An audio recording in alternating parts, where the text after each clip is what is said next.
أشرف الأنبياء والمرسلين وعلى آله وصحبه وبارك وسلم سلم تسليما كثيرا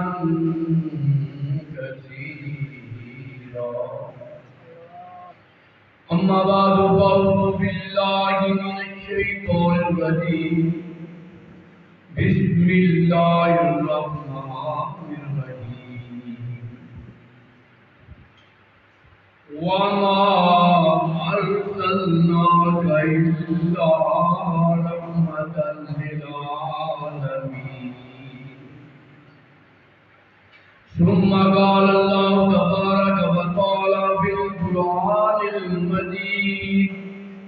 إن الله وملائكته يصلون على النبي يا أيها الذين آمنوا صلوا عليه وسلموا تسليما اللهم صل على سيدنا مولانا محمد وعلى آل سيدنا ومولانا محمد وبارك وسلم عليه الصلاة والسلام عليك يا سيدي يا رسول الله الصلاة والسلام عليك يا سيدي يا حبيب الله محمد سيد الكونين والثقلين والفريقين من قرب ومن عجم هو الحبيب الذي ترجى شفاعته لكل حول من الأحوال مفاهيم بسم اللہ اسم اللہ دا کے بھی کہنا بھارا اللہ نال شفاعت سرور عالم چھوٹی عالم سارا حدوں بے حد درود نبی سرور تے جس دا ایڈ بسارا میں قربات ناتی یا حضرت باؤ جنہاں ملیا نبی کی سہارا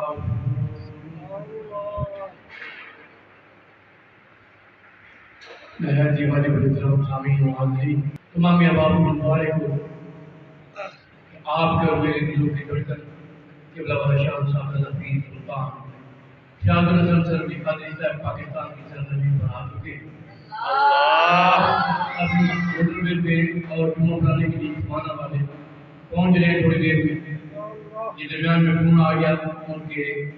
رفیق سفر محمد علی یعقوب سلطانی صاحب کا جس کی وجہ سے مجھے تھوڑا سا درمیان سے آپ سے منقطع ہونا پڑا تو تمامی احباب کو یہ دعوت دیا ہے کہ انشاءاللہ جو آج رہے ہیں وہ کل کی محفل میں ضرور آئے لیکن رفیق صاحب کی طرف سے آپ صاحب کی دعوت سے انشاءاللہ کتاب کیا کرنے بھی میں عرض کروں گا حضرات گرامی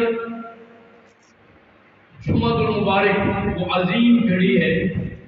کہ جس کے لیے اللہ رب العالمین نے ارشاد فرمایا کہ یہ تمام ایام کا سردار ہے اور مومن کے لیے جمعہ عید کا دن ہے اور عید کی خوشی اسی کو ہوتی ہے جس کو عید کی قدر ہوتی ہے وہ عید کو سمجھتا ہے میرے پیارے آقا کریم صلی اللہ علیہ وسلم کے عاشقوں نے کیا خوب نقشہ کھینچا ہے فرمایا کہ جو لوگ باوجود حیثیت کے اللہ کی دی ہوئی طاقت کے باوجود جو قربانی نہیں دیتے جو قربانی نہیں کرتے ان کے بارے میں حکم فرمایا کہ وہ ہماری عیدگاہوں کی طرف مانتا ہے یہ صرف میں آپ کو عید کی قدر بتا رہا ہوں کپڑے پہن لینا یا عید کے لیے باہر نکل بند سمر کر آ جانا کہ نام عید نہیں ہے کچھ لوازمات کا نام ہے۔ جو ماہ مبارک رمضان المبارک کی عید کی خوشی مناتا ہے، خوشی اسی کو ہوتی ہے جو روزے رکھتا ہے، انعام اسی کو ملتا ہے جو امتحان دیتا ہے۔ آج جمعہ کے دن من سمر کا ذکر کرتے ہوئے کوئی آئے گا جس کے دل میں اللہ کے قرآن نے یہ سما دیا ہوگا کہ آج جو ندا آنی ہے نا جمعے کی، اس کا ذکر قرآن میں آ چکا ہے کہ مومنو جب آپ کے کانوں میں جمعہ کی اذان کی آواز آ جائے تو اپنے کاروباروں کو چھوڑ دو، کاموں کو چھوڑ دو اور میرے گھر کی طرف ذکر کرتے ہوئے چلتے ہیں۔ یہ تو وہی کرے گا نا کہ جس کو قرآن کی سمجھ ہوگی، جس نے قرآن اس انداز میں پڑھا ہوگا کہ پورے کا پورا قرآن پیارے کریم صلی اللہ علیہ وسلم نے فرمایا کہ یہ مومن کے لیے ایک راہ ہدایت ہے، یہ کتاب ہدایت ہے۔ اس میں اللہ رب العالمین نے انسان کی دنیا میں آمن سے لے کر روز محشر اپنے سامنے کھڑا ہونے تک کے سارے ذکر کر دیے۔ آدم علیہ السلام کی تخلیق سے لے کر 1,24,000 کم و بیش پیغمبروں کی امتوں کا ذکر، ان پر انعام و کرام کا ذکر، ان پر اللہ کی ناراضگیوں کا ذکر، اور اللہ رب العالمین نے یہ سارا کچھ کیوں کیا؟ اس لیے فرمایا تاکہ میرے نبی کی امت کو میں آگاہ کر دوں کہ میں اللہ بے شک وہ نبیوں کی امتیں تھیں، وہ نبی بھی مجھے پیارے تھے، ان کو نبی میں نے ہی بنایا تھا۔ اللہ کے علاوہ کوئی نبی بنا تو نہیں سکتا نا، اور نبی ہوتا ہی اللہ کا پیغام ہے، تو اللہ کی خبر دیتا ہے اس کو نبی کہا جاتا ہے۔ ان کی امتیں جب ایسا کام کرتی تھی جو اللہ کو نہ پسند ہوتا، اللہ ان پر عذاب مسلط کر دیتا، ان کی شکلیں بگڑ جاتی، ان کے رزق سے برکتیں اڑ جاتی، ان کی حتیٰ کہ یہاں تک ہوتا کہ وہ جو قربانیاں کرتے، ان قربانیوں کو اللہ رب العالمین اس انداز میں پیش کرتا کہ آسمانوں سے بجلی آتی اور ان کی قربانیوں کو جلاتی، جن کی جلا جاتی ان کو کہتے تھے کہ تیری قبول ہو گئی ہے، اور جس کی نہیں جلاتے تھے وہ اس کی کہتے تھے کہ رزق میں کچھ ضرور ملاوٹ ہے جس کی وجہ سے اللہ کی بارگاہ میں قبول نہیں ہوئی۔ لیکن میرے پیارے آقا کریم صلی اللہ علیہ وسلم کی امت پر اللہ رب العالمین نے یہ احسان فرمایا کہ اللہ کے نبی نے اپنے اللہ کے حضور رو کر دعائیں کی اور عرض کی کہ مالک میری امت کے چہرے مست نہ کر، ان کی شکلیں نہ بگاڑنا۔ اللہ رب العالمین نے نہ تو پیارے نبی کی امت کے چہرے بگاڑے، نہ اس کی قربانیوں کو جلایا، بلکہ وہ جانور جو ہم ذبح کرتے ہیں اس پر جب چھری چلتی ہے، دیکھ مقام اپنا تو کس شان والا ہے، کس نبی کا امتی ہے، اور تو کتنا غفلت میں ڈوب چکا ہے، اپنے مقام کو نہیں سمجھتا۔ عمریں بڑی تھی، ان کی امتوں کی بھی زندگیاں لمبی تھی، میری دوران نبوت ظہری وہ بھی کم، میری امت کی عمریں بھی کم، لیکن میری امت پر اللہ نے جو احسان کیا وہ کمال کا مومنوں کیا۔ اللہ نے اپنے پیارے نبی کو جو کتاب عطا فرمائی وہ ام الکتاب عطا فرمایا کہ اس کے اندر میں نے وہ انعام رکھے ہیں کہ جو شخص اس کتاب کی سچے دل سے، عقیدت کے ساتھ، محبت کے ساتھ، نیت صفا کے ساتھ اس کی تلاوت کرتا ہے۔ صرف ابھی تلاوت کی بات ہو رہی ہے، تلاوت کرتا ہے، اس کے صرف الف لام میم پڑھنے سے اللہ پاک اس کو 3 حروف 3 الفاظوں کا ثواب عطا کرتا ہے، اور ایک لفظ 10 نیکیوں کے برابر جاتا ہے۔ 30 نیکیاں اس کو مل رہی ہیں۔ پیارے مرشد کریم حضور سخی سلطان باہو رحمۃ اللہ علیہ فرماتے ہیں بے بسم اللہ اسم اللہ کا یہ بھی کہنا بھارا ہوں۔ اگر تجھے پتہ چل جائے کہ قرآن کی تلاوت کا مقام کیا ہے تو مرشد کریم حضور سخی سلطان باہو قدس العزیز نے اس کو یوں بیان کیا کہ صرف بسم اللہ الرحمن الرحیم اس کا جو انعام اللہ رب العالمین نے عطا فرمانا نا، اس کا جو اللہ رب العالمین نے شان بخشنی ہے وہ اتنی بھاری ہے۔ فرمایا کہ بے بسم اللہ اسم اللہ کا یہ بھی کہنا بھارا ہو، اس کا انعام بھی اتنا بھاری ہے۔ پھر انہیں محشر جو شخص یہ بسم اللہ کیا ہے، انسان اقرار کرتا ہے اپنے دل سے، زبان سے، اقرار باللسان و تصدیق بالقلب، کہتا ہے کہ میں جو کام شروع کرنے لگا ہوں مالک تیرے نام سے شروع کرنے، یعنی کتنی بڑی بات، کام اپنا، کھانا اپنا، گاڑی اپنی دی اللہ نے، لیکن سب کچھ ہونے کے باوجود اقرار کر رہا ہے کہ مالک میں اس پہ بیٹھنے سے پہلے تیرے نام کی برکت لینا چاہتا ہوں۔ اللہ اسے عطا فرماتا ہے۔ پھر میرے شیخ کامل فرماتے ہیں کہ نار شفاعت سرور عالم چھٹسی عالم سارا ہو، کہ روز محشر یہ بسم اللہ کی پاور ہے۔ اور ادھر فرمایا کہ روز محشر جب ہر آدمی نفسہ نفسی کے عالم میں ہوگا، کل نبیوں کی امتیں سب وہاں اپنے اپنے غموں میں نڈال ہوگی، پریشان ہوگا ہر زمانے کا وہ بادشاہیوں کرنے والا، وہ سارے کے سارے آدم علیہ السلام کے پاس جائیں گے۔ آدم علیہ السلام بھی فرمائیں گے کہ میں نہیں، کوئی اور ہے ضرور،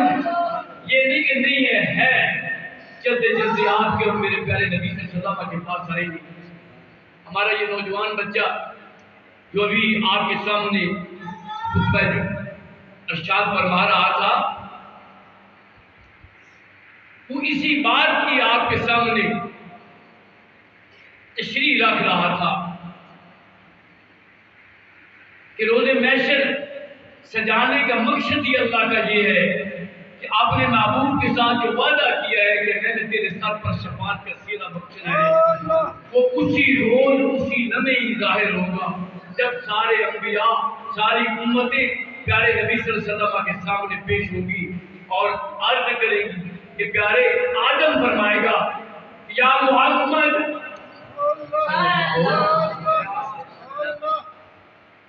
یہ سارے پریشان ہیں اور آپ کا میرا پیارا نبی سجدے کی طرف جائے گا، آواز آئے گی پیارے آج تو سجدہ کرنے کا تیرا دل نہیں ہے، آج تو جو مانگ میں عطا کروں گا،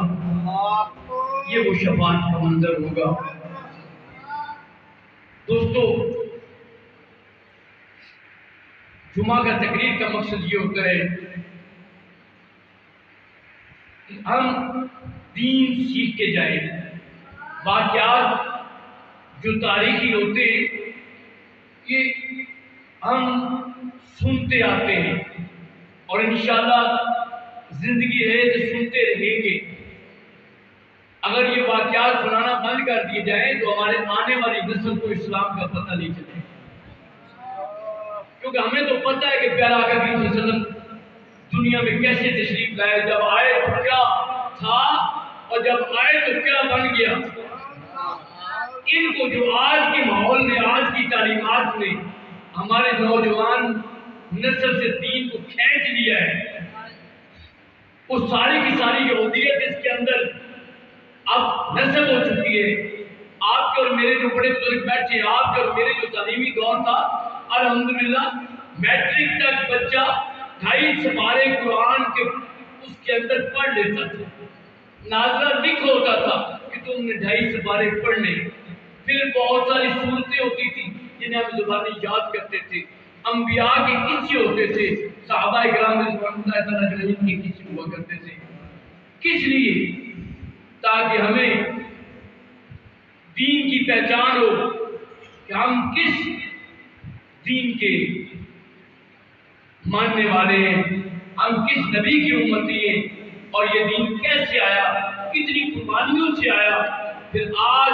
ہمیں یہ تحفے میں مل گیا, ہم گھر بیٹھے بٹھائے مسلمان. ابابتی بغیر میرے شیخ کامل صاحب زادہ سلطان فیاض سربری قادری صاحب,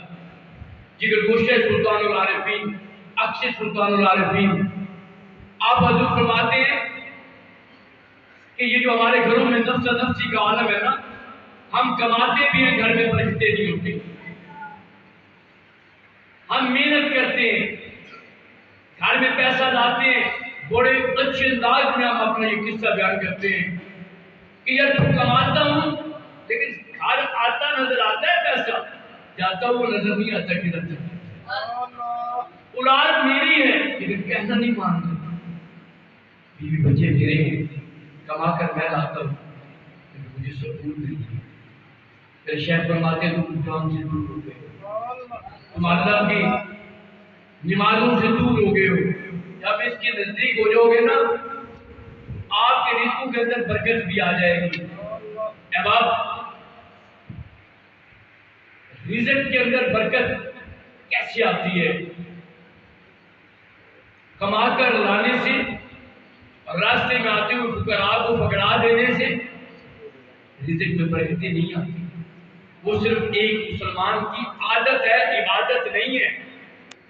فقیر کو راستے میں پیسہ دینا عبادت نہیں ہے,